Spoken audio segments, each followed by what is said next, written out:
Ja, und damit herzlich willkommen zum Moss. Wir sind bei Buch 2. Hat ein bisschen länger gedauert. Wir erinnern uns an dich, lieber Leser, auch wenn du dich nicht mehr an uns erinnerst. Denn weißt du, das hier ist kein gewöhnliches Buch. Auf seinen Seiten existiert eine Heldin, die unser aller Schicksal beeinflussen könnte. Okay. Ja, zwischenzeitlich hat sich ein bisschen irgendwas geändert. Der Aufnahme-PC wurde geändert und so weiter und so fort. Musste natürlich alles erst wieder eingerichtet werden, aber es sollte eigentlich alles wieder laufen. Teststreaming auf Twitch haben wir auch schon gemacht. Also schauen wir mal, wie es in Zukunft so ausschaut. Sie braucht einen Leser, der weiß, wie bedeutend er wirklich ist. Also dann, wollen wir beginnen?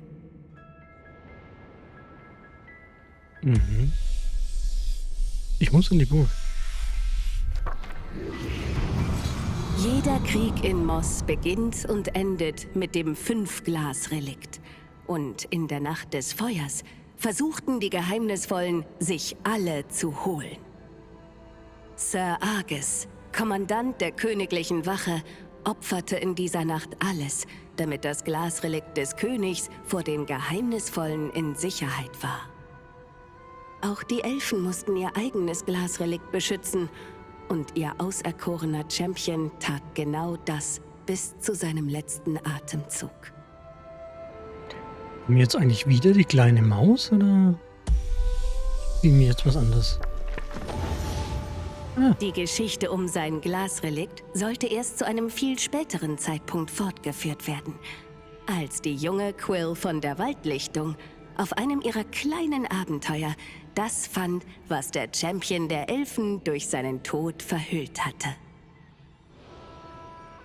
Als sie ihrem Onkel Argus das grüne Glasrelikt zeigte, sollte sich alles verändern. Ihm war die Bedeutung dieses Funds bewusst, und er eilte sodann zu den Elfen, um sie um Rat zu bitten. Okay. Doch Argus wurde von den Geheimnisvollen gefangen genommen. Und so wandte sich das Sternending Adoran mit dem Versprechen an Quill, sie zu ihrem Onkel zu führen. Quill kannte Sternendinge nur aus Geschichten über Magie und Schabernack, die man sich am Lagerfeuer erzählte. Und doch entschied sie sich zu folgen. Quill war sich bewusst, dass ihr Onkel ihre Hilfe benötigte. Aber nicht nur ihre. Denn weißt du, Quill wurde durch das Glasrelikt an einen Leser gebunden. Eine Seele, deren Gaben die Fähigkeiten der jungen Heldin bestens ergänzen würden. Zusammen waren sie das Zweigespann.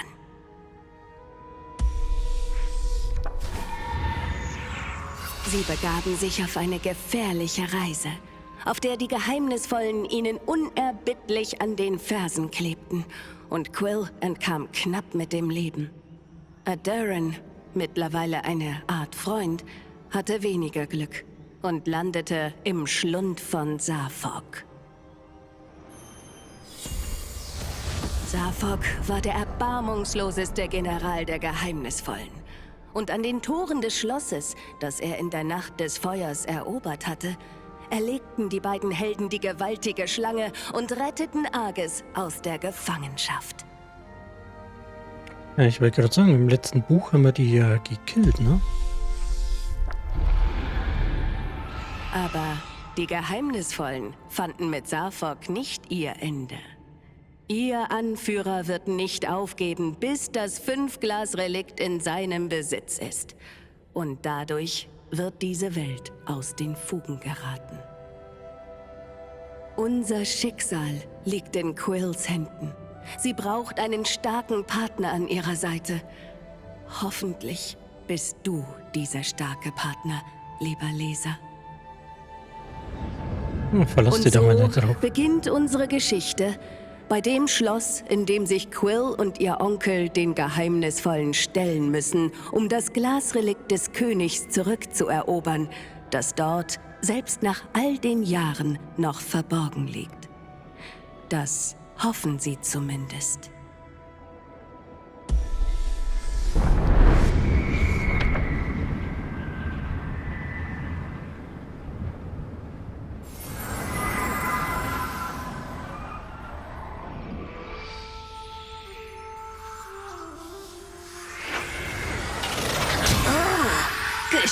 Monstergesicht? Du bist noch hier? Dann solltest du das haben. Du kannst mir später danken. Oder vielleicht vorher? Wer weiß das schon. Das hört jetzt bei der Schlange auf? Also, da hat es bei uns aufgehört? Quill suchte am Schlosseingang nach dem Schwert ihres Onkels. Ohne es würden sie das Glasrelikt des Königs nie erreichen. Sie war schockiert, dass es dort einfach so herumlag. Sie musste es beim letzten Mal wohl übersehen haben. Nicht wirklich.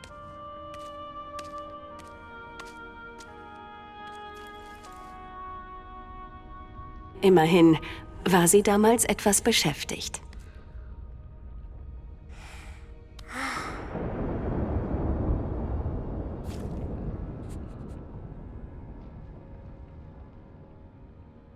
Gemeinsam können wir alles erreichen, sagte Quill, als sie zum Leser aufblickte. Ohne dich hätte ich dieses Monster nicht besiegen können. Danke, dass du an meiner Seite bist. Kein Problem. Aber ich muss erst mal wieder klarkommen mit der Steuerung. Sie hatte Onkel Argus zu lange allein gelassen. Er könnte in Lebensgefahr schweben. Ich gucke mich hier mal kurz um. Ich komme da gar nicht hoch. Kann mich hier runter? Nee, ist auch begrenzt. Die Frage ist, kann ich da wieder Riftrollen oder sowas suchen? Sie mussten sich sputen. Ihr armer Onkel war zu stark verletzt, um sich selbst zu verteidigen, sollten die Geheimnisvollen ihn erneut aufspüren. Ja, jetzt machen wir keinen Stress. Ich will hier erst mal gucken, ob hier was versteckt ist oder so.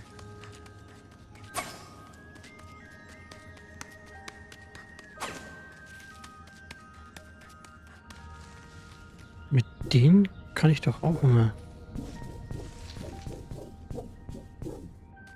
irgendwas machen.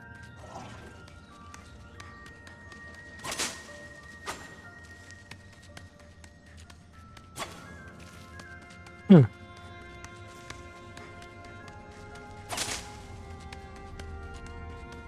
Ich denke am Anfang noch nicht so viel, oder? Ansonsten waren es dann mal die Fässer, aber das haben am Ende irgendwie gar nichts gebracht, die Währung, die man da sammeln konnte.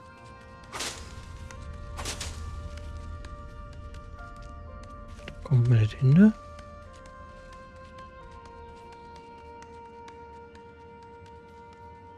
Da links ist ein... Oh, der geht von selber.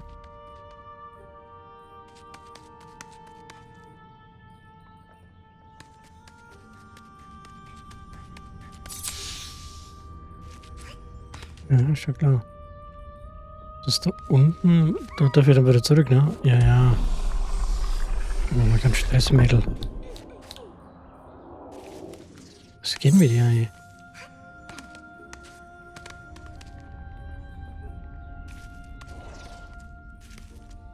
Da ist aber auch nochmal irgendwie was.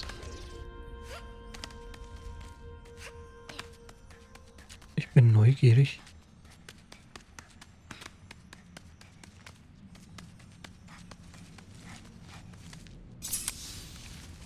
Nee, da kann man, glaube ich, was runterfliegen, oder? Und dann kann man da wieder hochkrabbeln. Also mehr ist da nicht.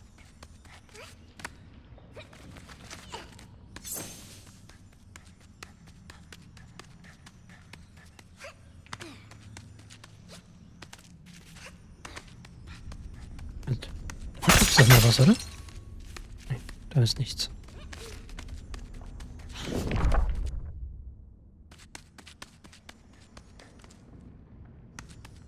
Ist das da oben? Vogel oder was? Hand? Ich habe keine Ahnung. Das kann ich wieder bewegen.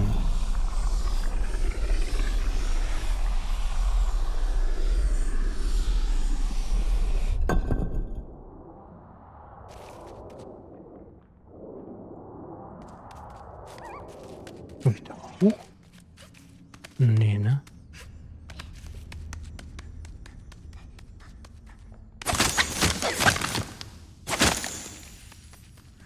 Da ist eine Karre. Ich verstehe. Jetzt ist das Ding da zu weit weg, oder?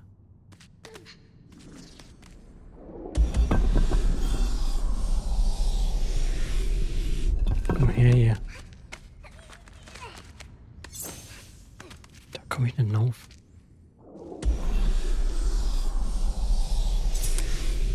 Ich frage mich gerade, ob das jetzt da funktioniert, wenn ich da drauf bin.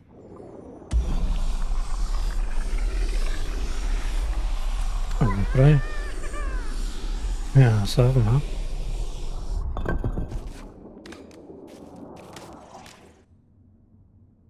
wir. Könntest du?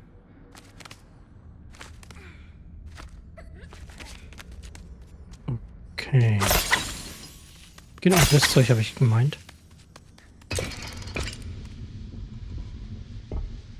Interessant.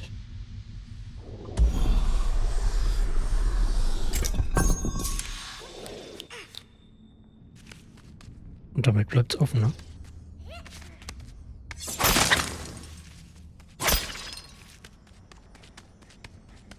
Komme ich jetzt da an die Schriftrolle ran? Ja.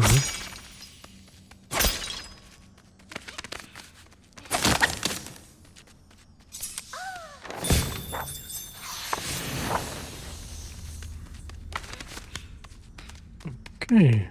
Sieht doch schon mal ganz cool aus. Also warte mal, wir können ja runter, ne? Oh, da gibt's da ganz Haufen Zeug.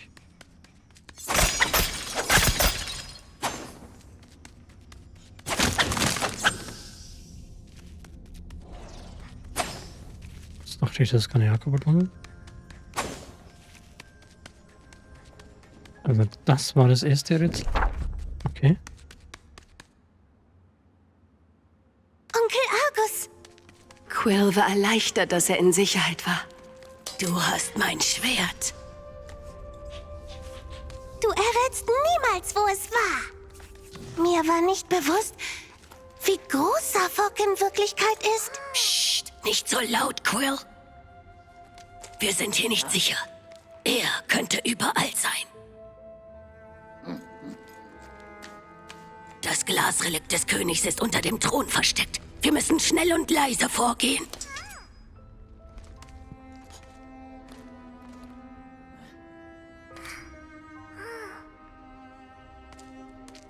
Das kann ich nicht, so ein bisschen schwerer. Ist dein Laser noch an deiner Seite? Ja, Onkel. Er ist hier. Wir sind ein Zweigespann. Wir haben keine Angst vor den Geheimnisvollen. Verstehe, sagte er mit einem Hauch von Stolz. Jetzt halte die Ohren offen und dein Schwert bereit. Wir müssen zum Thron gelangen. Da ist da schon wieder so ein Kratzer da. Oh, ich kann das auch zerstören. Guck. Und da hinten ist auch was versteckt.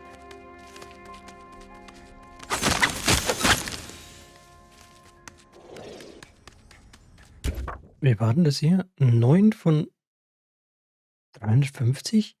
48 solche Schriftrollen gibt's. Ziele? Okay. 6 Areale, das wissen wir jetzt mittlerweile. Okay, alles klar. Gut. Und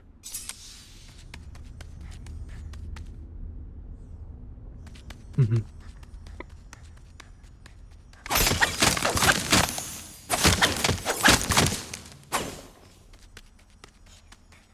sind hier so Kratzer?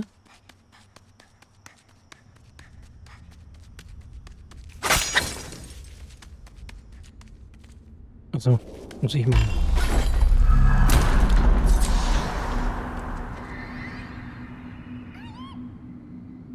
Geh du vor. Du stirbst, macht's nichts. Auf dich kann man verzichten.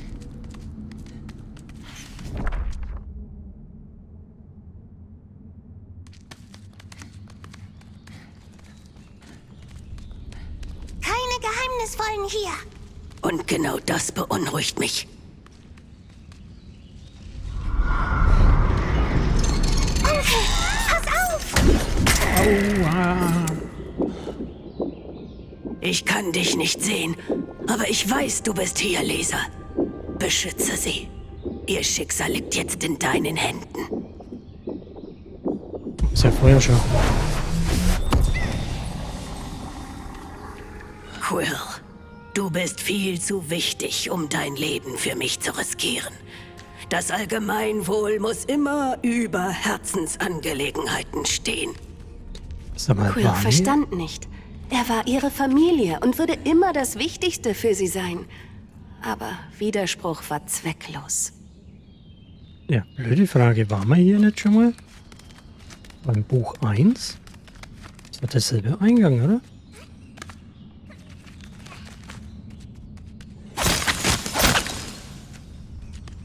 Kann ich mich doch noch ein bisschen schwer dran erinnern.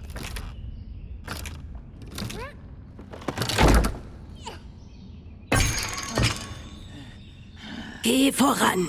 Ich bin gleich hinter dir. Du musst den Thron erreichen. Ah, hier doch, glaube ich, runter. Oben rechts runterspringen, genau. Wurscht.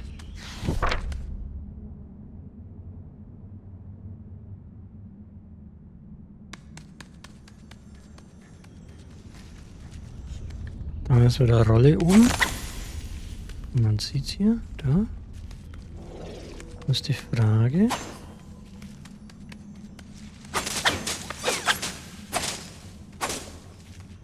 Okay, da ist nichts, ne?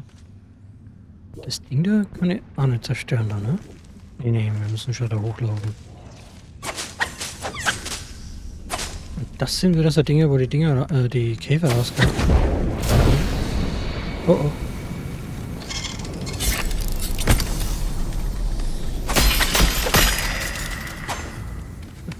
Ich halte die einfach fest und dann prügeln wir drauf.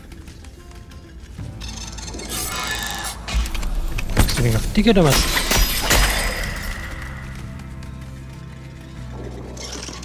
Oh oh.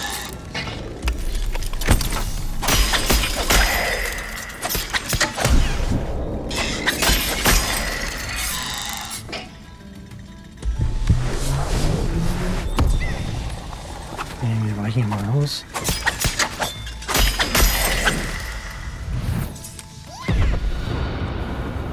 Gut gemacht. Ach, das war sowieso ich, aber egal. So.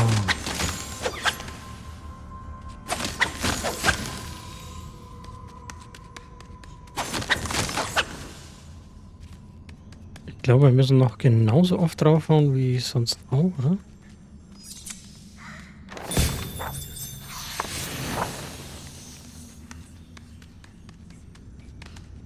Okay.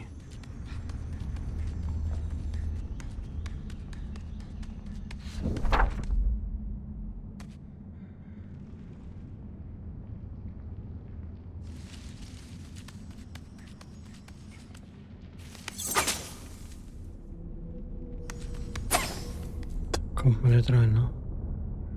Alles bestimmt irgendwie was.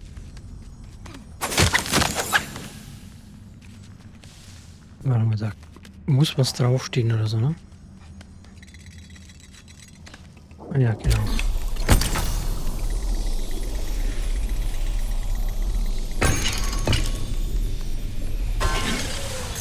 Bleibst du drauf? Ja.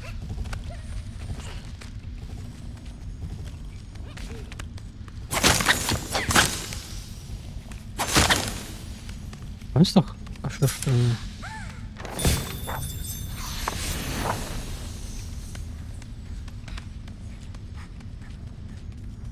Okay.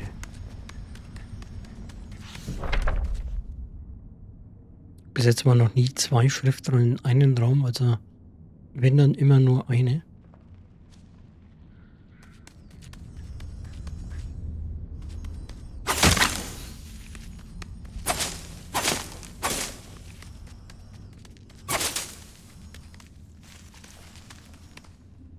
Da runter, ne?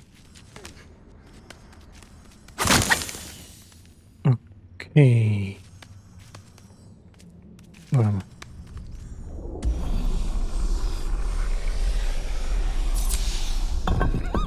Gehe ich mal voll davon aus. Ja, da muss ein Käfer drauf, ne? Ach, nochmal.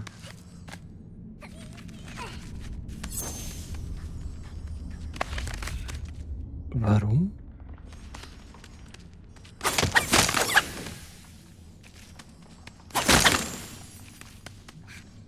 Da komme ich nicht hoch. Ah, Idee.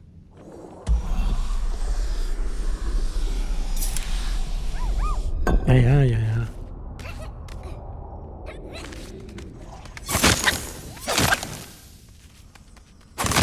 Da ist noch mehr Hebel.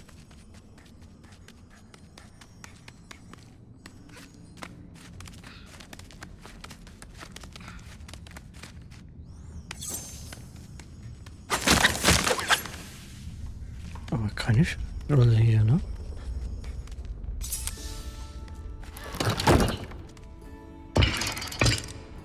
Das war ja klar.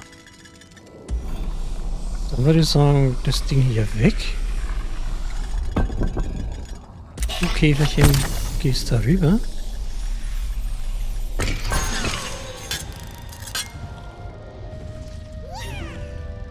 Ja. Aber ich sehe hier keine Schriftrolle.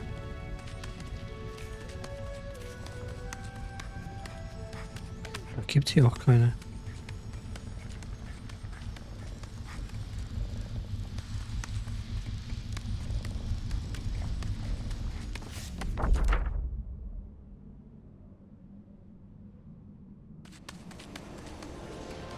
Oh, warte mal. Quill stockte der Atem. Sie befand sich im legendären Thronsaal, wo ihr Onkel einst vom König zum Ritter geschlagen wurde. Ich dachte, ich kann da rüberspringen. Sind doch wieder so Dinger, wo man drauf schießen muss, oder? Und das hier kann ich doch, glaube ich, irgendwie hochfahren, oder wie war das?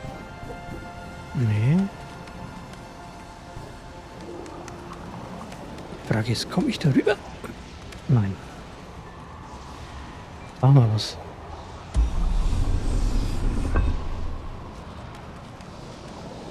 Da ist eine Schriftrolle drin, das sehe ich. Da unten. Mal dran.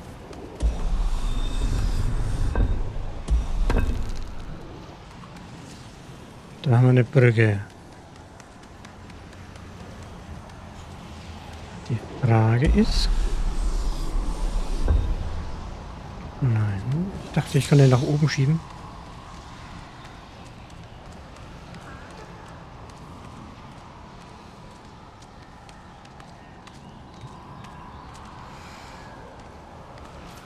Luft ist rein! Rief sie ihrem Onkel zu. Ich habe Jahre auf diesen Augenblick gewartet. Bei allem, was gut ist in dieser Welt. Ich hoffe, es ist noch verschlossen. Da oben habe ich auch gerade eine Schriftrolle gesehen.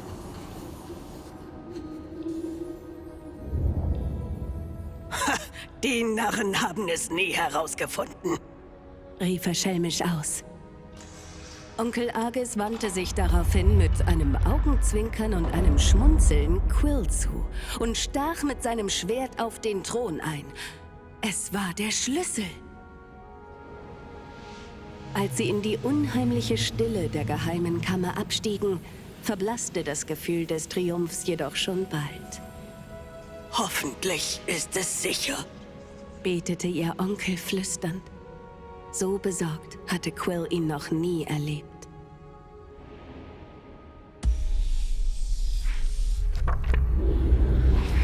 Eine raue Stimme erschallte.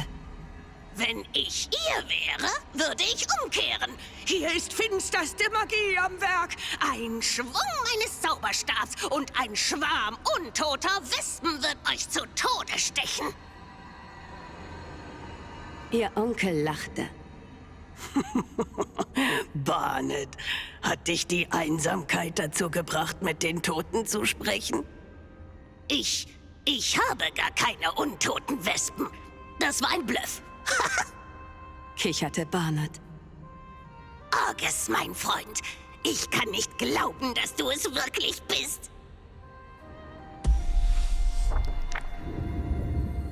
Es tut mir so leid.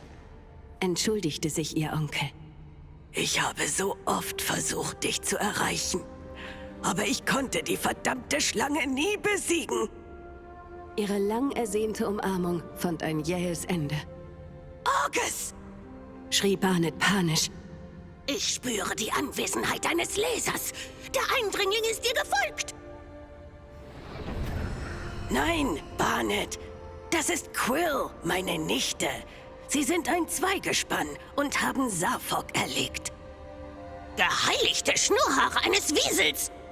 Barnett verschlug es die Sprache.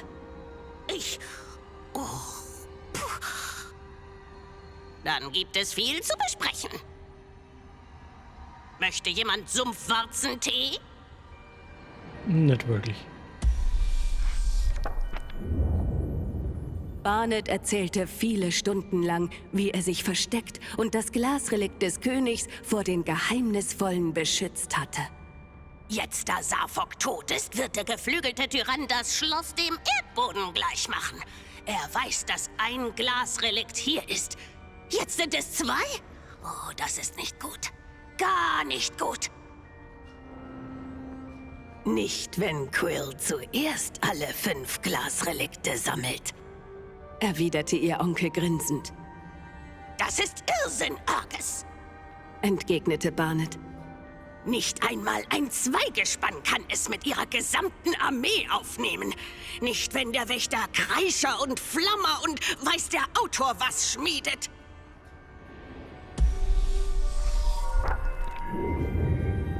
Humbug, Konterte Onkel Argus. Quill kann es mit dem aufgeblasenen Ungeheuer aufnehmen, wenn sie die Elfenarmee um sich versammelt. Verstehst du denn nicht? Wenn wir alle Glasrelikte zusammenfügen, gibt es keine Geheimnisvollen mehr. Selbst Wada wird das verstehen. Sie muss es einfach. Wir könnten sie alle ungeschehen machen. Grübelte Barnett. Aber Argy, durch die Waffenruhe wurde bestimmt, dass die Glasrelikte getrennt bleiben müssen. Pfeif auf die Waffenruhe! Wir brauchen die restlichen Glasrelikte, um den Frieden wiederherzustellen. Aber zuerst muss Quill die Elfen überzeugen. Das ist der einzige Weg.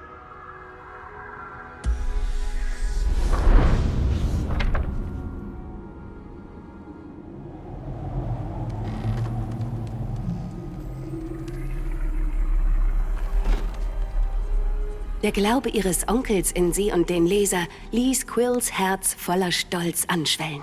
Es galt, eine Elfenarmee anzuspornen und die 5 Glasrelikte zu vereinen. Und das Glasrelikt des Königs würde den Anfang machen. Klar, warum auch nicht. Aber ich würde sagen, hier machen wir ein kleines Päuschen. Dann können wir uns ein wenig verschnaufen und machen dann in der nächsten Folge weiter. Dann sage ich schon mal Dankeschön fürs Zuschauen und bis zur nächsten Folge. Ciao.